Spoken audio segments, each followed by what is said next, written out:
Students, आज का topic है हमारे पास Carnot engine. Second year book का चैप्टर नंबर 11 का आखिरी टॉपिक है ये। और बहुत इम्पोर्टेंट टॉपिक है एग्जाम के पॉइंट ऑफ व्यू से भी। और इसमें देखते हैं कि क्या सपोजिशन है, क्या इस तरह का इंजन है ये। तो सैडी कार्नोट एक फ्रेंच साइंटिस्ट था जिसने ये कंसिडर किया था कि एक हाइपोथेटिकल इंजन कंसिडर किया उसने, जिसको सारे लॉसेस से क्या कर दिया उसने, आज़ाद कर दिया। उसने सपोज किया कि उसके अंदर कोई जो है लॉसेस मौजूद नहीं है, ना फ्रिक्शन के ना ही कोई हीट एक्सचेंजेस के। ठीक है, तो उसने कुछ सपोज किया कि ये जो इंजन है ये 4 साइकिल के ऊपर, 4 प्रोसेसेस के ऊपर जो है वो वर्क करेगा। और उस ऑपरेटिंग साइकिल का नाम दिया उसने कार्नोट साइकिल। जो ऑपरेटिंग साइकिल है कार्नोट इंजन की, उसको कहते हैं कार्नोट साइकिल। पहला प्रोसेस है आइसोथर्मल एक्सपेंशन।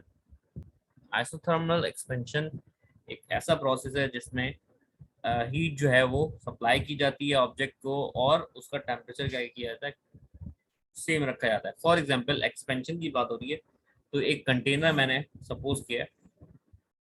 यहाँ से देखते हैं एक कंटेनर, ये कंटेनर फिलहाल इस कंडीशन में है मेरे पास। इनिशियल कंडीशन ये है मेरे पास। तो अगर मैं इसको एक्सपेंशन करूंगा तो इसके अंदर मुझे एक्सपेंशन करना पड़ेगा, प्रेशर रिलीज करूंगा। प्रेशर रिलीज करूंगा तो क्या होगा, इसका पिस्टन ऊपर की तरफ जाएगा और अकॉर्डिंग टू बॉयज लॉ इसका वॉल्यूम क्या हो जाएगा, इंक्रीज हो जाएगा।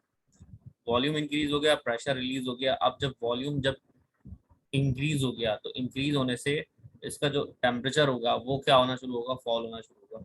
बट इस आइसोथर्मल एक्सपेंशन में हमें क्या करना है, इसके नीचे एक हीट सोर्स लगानी है। हीट सोर्स क्यों लगानी है, हीट सोर्स इसलिए लगाते हैं ताकि इसका और कंटेनर का टेम्परेचर क्या रहे, इक्विवेलेंट रहे, थर्मल इक्विलिब्रियम में रहेंगे। फॉर एग्जांपल अगर इसका टेम्परेचर T1 है तो थर्मल इक्विलिब्रियम के लिए हम क्या करेंगे, इसका जो हॉट बॉडी इसके नीचे लगाएंगे वो भी T1 ही टेम्परेचर की होगी। तो जैसे ही इसका वॉल्यूम इंक्रीज होगा, इसका टेम्परेचर कूल डाउन होने से पहले इसके अंदर हीट सप्लाई हो जाएगी, और हीट सप्लाई होने तक इसका टेम्परेचर क्या रहेगा, सेम रहेगा। तो इसका मतलब ये है कि हमने एक ऐसा प्रोसेस किया जिसमें आपने हीट सप्लाई की ऑब्जेक्ट को, और हीट सप्लाई करने के बाद उसका एक्सपेंशन देखा है। फॉर एग्जाम्पल अगर मेरे पास टेम्परेचर जो है वो T1 था, इनिशियल इनिशियल प्रेशर P1 था, और इनिशियल वॉल्यूम जो था वो V1 था। जब मैंने प्रेशर रिलीज किया तो प्रेशर बन गया मेरे पास V2, और वॉल्यूम बन गया मेरे पास V2। ठीक है, कि मैंने Q1 अमाउंट ऑफ एनर्जी इस सिस्टम को प्रोवाइड की। जब मैंने अमाउंट ऑफ एनर्जी सप्लाई की तो इसका टेम्परेचर रहा कांस्टेंट, प्रेशर रिलीज हो चुका है, प्रेशर कम हो चुका है, और वॉल्यूम भी इंक्रीज हो चुका है। नेक्स्ट प्रोसेस है adiabatic process, adiabatic expansion. Adiabatic expansion ऐसा एक्सपेंशन है जिसमें जो कंटेनर की वॉल्स हैं उनको आइसोलेटेड बना दिया जाता है। आइसोलेटेड सिस्टम वो सिस्टम होता है जिसमें ना हीट एक्सचेंज हो सकती है सिस्टम से सराउंडिंग में, और ना ही सराउंडिंग से सिस्टम में।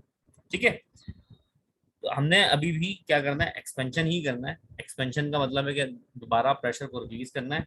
फॉर एग्जांपल मेरे पास प्रेशर P2 था, इनिशियल प्रेशर इस प्रोसेस के लिए, तो फाइनल प्रोसेस के लिए फाइनल प्रेशर क्या हो गया मेरे पास P3। और इसी तरह जब प्रेशर रिलीज करूंगा दोबारा, तो वॉल्यूम क्या होगा, अगेन इंक्रीज होगा। वॉल्यूम क्या हो जाएगा, V2 से V3 बन गया। But this time heat is not allowed to escape from the system और enter in the system. Heat जो है वो अलाउ नहीं की जाएगी, ना सिस्टम से बाहर जा सकती है ना ही सिस्टम के अंदर आ सकती है। तो इस वजह से जब मॉलिक्यूल्स को ज़्यादा वॉल्यूम मिलेगा, तो ज़्यादा वॉल्यूम मिलने की वजह से उनका टेम्परेचर क्या होगा, फॉल होगा। तो टेम्परेचर फॉल होगा तो T1 से T2 हो जाएगा। अब इस प्रोसेस के लिए initial temperature T1, initial pressure P2, और इनिशियल वॉल्यूम V2, और final temperature T2, final pressure P3, and final volume V3।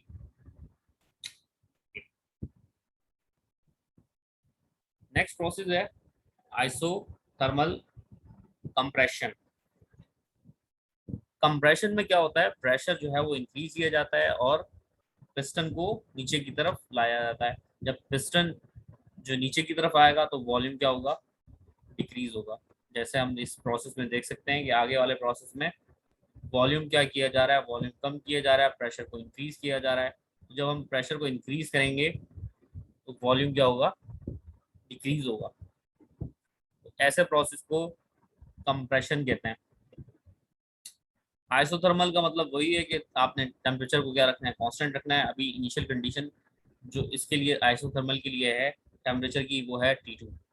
T2 is the initial temperature of the isothermal compression. Okay, and initial pressure is P3, initial volume is V3। हमारे पास जो volume है वो V3 है और जो pressure है इस वक्त P3 है। अब P3 से इंक्रीज किया जा रहा है प्रेशर को। जब P3 से इंक्रीज करेंगे प्रेशर को तो P3 चेंज होकर किसमें आ जाएगा, P4 में कन्वर्ट हो जाएगा। ठीक है, नया प्रेशर आ गया। ठीक है, अब मेरे पास जब प्रेशर इंक्रीज हुआ तो वॉल्यूम क्या होगा, डिक्रीज। तो वॉल्यूम पिछली मरतबा पिछले दो प्रोसेस में क्या हो रहा था, इंक्रीज हो रहा था। इन दोनों प्रोसेस में, आगे वाले दोनों प्रोसेस में क्या होगा, वॉल्यूम डिक्रीज होगा। अब वॉल्यूम V3 से V4 आ गया। ठीक है, जरूरी नहीं है कि इनका नंबर बढ़ रहा तो उसका मतलब ये है कि वो इंक्रीमेंट की तरफ जा। V3 जो है वो मे बी जो है वो ज्यादा वॉल्यूम हो सकता है और V4 कम भी हो सकता है। ठीक है, अगेन अब जब प्रेशर इंक्रीज किया जाता है किसी सिलेंडर में, प्रेशर इंक्रीज करके वॉल्यूम को डिक्रीज किया जाता है, मॉलिक्यूल्स एक दूसरे के करीब आ जाते हैं, कोलिजन जो है बढ़ जाता है, एनर्जी जो है वो क्या होती है, हीट अप होने लग जाता है, वो एनर्जी वाइब्रेशन की वजह से। तो जब मॉलिक्यूल्स करीब करीब आ गए, वॉल्यूम जो है वो डिक्रीज हो गया। वॉल्यूम डिक्रीज होने से टेम्परेचर क्या होगा, टेम्परेचर जो है वो इंक्रीज होना शुरू होगा। But at the same time compression के अंदर हम क्या करते हैं, हम एक कोल्ड बॉडी यहाँ लिखा हुआ भी है, हम एक कोल्ड बॉडी उस सिस्टम के साथ अटैच करते हैं। कोल्ड बॉडी अटैच करने का मतलब क्या है कि आपने जो अमाउंट ऑफ एनर्जी अंदर प्रोड्यूस हुई थी, फॉर एग्जांपल टेम्परेचर इंक्रीज होना शुरू हुआ 30 से 31, तो जैसे ही टेम्परेचर इंक्रीज होना शुरू होगा तो आपके पास एक कोल्ड बॉडी लगी हुई है जो एक्सेस अमाउंट ऑफ एनर्जी है किसमें चली जाएगी, कोल्ड बॉडी में।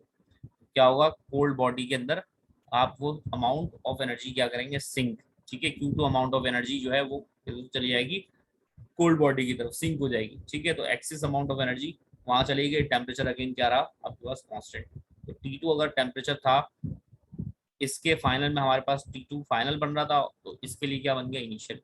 एडियाबैटिक का जो फाइनल होगा वो आइसोथर्मल कंप्रेशन के लिए इनिशियल हो जाएगा। तो टेम्परेचर T2 अगेन, और T2 का T2 ही रहा। जो जो हमारे पास प्रेशर था P3 से P4 में कन्वर्ट हो गया, वॉल्यूम V3 से V4 में कन्वर्ट हो गया। नेक्स्ट प्रोसेस है, last process, adiabatic compression. Adiabatic का मतलब वही है कि आपने वॉल्स को क्या करना है, आइसोलेटेड करना है। आइसोलेटेड का मतलब दोबारा एनर्जी ना हीट जो है वो सिस्टम से बाहर जा सकती है, ना ही सिस्टम के अंदर आ सकती है। अब कंप्रेशन अगेन, कंप्रेशन में क्या करना है, प्रेशर इंक्रीज करना है। प्रेशर ऐसे इंक्रीज करना है क्योंकि मैंने क्या बताया, साइक्लिक प्रोसेस है। साइक्लिक प्रोसेस वो होता है जिसमें सिस्टम अपनी कंडीशन जो इनिशियल पोजीशन होता है वो अटेन कर लेता है। तो इसका मतलब ये है कि साइक्लिक प्रोसेस के हिसाब से इस एडियाबैटिक कंप्रेशन को आखिरी कंप्रेशन होना चाहिए। अगर ये आखिरी प्रोसेस है इस साइक्लिक प्रोसेस का, तो इसका मतलब इसकी फाइनल स्टेज पहले वाले की इनिशियल स्टेज के बराबर होगी। मतलब कि अगर मेरे पास इसका जो फाइनल था वो क्या था, T2 टेम्परेचर। ठीक है, टेम्परेचर चेंज नहीं हो रहा था ना इसमें, तो T2 is the temperature, final temperature of the isothermal compression, then T2 is the initial temperature of adiabatic process. If P4 is the final pressure of the isothermal compression, then P4 is the initial pressure of the adiabatic process। मतलब सारे process की जो final stage होती है वो अगले वाले process की इनिशियल में कन्वर्ट हो जाती है। अगेन हमने क्या करना है, प्रेशर इंक्रीज करना है, कंप्रेशन है ना, प्रेशर इंक्रीज करेंगे। प्रेशर इंक्रीज करने से क्या होगा, प्रेशर इंक्रीज करने से वॉल्यूम में डिक्रीमेंट नजर आएगा। अगेन वॉल्यूम क्या होगा, डिक्रीमेंट नजर आएगा इसके अंदर, मतलब वॉल्यूम डिक्रीज होगा। शुरू के दो प्रोसेस में इंक्रीज हुआ और आखिर के दो प्रोसेस में वॉल्यूम डिक्रीज हो रहा है। शुरू के दो प्रोसेस में प्रेशर रिलीज होता है, कम होता है, और आखिर के दो प्रोसेस में प्रेशर इंक्रीज किया जाता है। तो अगर हमने प्रेशर को चेंज किया, P4 से कन्वर्ट किया, प्रेशर इंक्रीज किया, अगेन प्रेशर किस पे कन्वर्ट हो गया, P1 पे कन्वर्ट हो गया। ठीक है, प्रेशर अगेन हमारे पास अटेन हो गया P1, जो इनिशियल कंडीशंस थी हमारे पास शुरू की। ठीक है, इसी तरह जब प्रेशर इंक्रीज किया तो वॉल्यूम क्या हो गया, वॉल्यूम डिक्रीज हो गया। वॉल्यूम डिक्रीज होने से V4 से कन्वर्ट हो गया V1 में, अगेन वही वॉल्यूम हमारे पास अटेन हो गया। अगेन जब प्रेशर और जब इंक्रीज किया जाता है, प्रेशर इंक्रीज करने से वॉल्यूम में डिक्रीमेंट नजर आता है, और वॉल्यूम डिक्रीज होने से प्रेशर जो टेम्परेचर है बॉडी का या जो गैस का टेम्परेचर है वो क्या होगा, इंक्रीज होगा। तो टेम्परेचर इंक्रीज हुआ और T2 से किस में कन्वर्ट हो गया, अगेन T1 में कन्वर्ट हो गया। अब मेरे पास कहने वाली बात ये कि मेरे पास इनिशियल जो कंडीशंस थी, इनिशियल कंडीशंस मतलब temperature T1, pressure P1 and volume V1 is attend again. तो मैंने क्या कर लिया, इस सिस्टम को अटेन कर लिया, दोबारा रिटेन कर लिया कि मेरे पास जो इनिशियल टेम्परेचर प्रेशर था वो सब वापस आ गया मेरे पास, ठीक है, इनिशियल स्टेज में। इसी वजह से इसको कहते हैं कार्नोट साइकिल। साइक्लिक प्रोसेस वो होता है जिसमें इनिशियल स्टेट वापस आ जाए, ठीक है। ग्राफिकल रिप्रेजेंटेशन देख लेते हैं। ग्राफिकल रिप्रेजेंटेशन ये कह रही है कि अगर ये आइसोथर्मल है, पहली कंडीशन क्या है, प्रेशर क्या है P1 V1 और T1, ठीक है। प्रेशर P1 है, वॉल्यूम V1 है और टेम्परेचर T1 है फर्स्ट स्टेज पे। आइसोथर्मल प्रोसेस यहाँ से स्टार्ट हुआ और यहाँ खत्म हुआ। During isothermal process pressure changes from P1 to P2, pressure change हो गया P1 से P2 में, volume changes from V1 to V2 and the temperature again remains constant, ठीक है। टेम्परेचर क्या रहेगा, रिमेन्स कांस्टेंट, क्योंकि आइसोथर्मल कंडीशन है। आइसोथर्मल में टेम्परेचर क्या रहता है, कांस्टेंट रहता है, ठीक है। यहाँ आके आपके पास जो आइसोथर्मल एक्सपेंशन है वो कंप्लीट हो गया। उसके बाद एडियाबैटिक एक्सपेंशन, तो इसका मतलब ये यहाँ से स्टार्ट हुआ है। और एडियाबैटिक की जो इनिशियल कंडीशन है P2 V2 और T1 है। जब एडियाबैटिक शुरू हुआ तो इनिशियल कंडीशन ये थी, और जब ये फाइनली यहाँ पर खत्म हो रहा है, एरो दिखा रहा है कि यहाँ खत्म हो रहा है, इस पॉइंट पे प्रेशर बन गया P3, वॉल्यूम बन गया V3 and temperature becomes T2।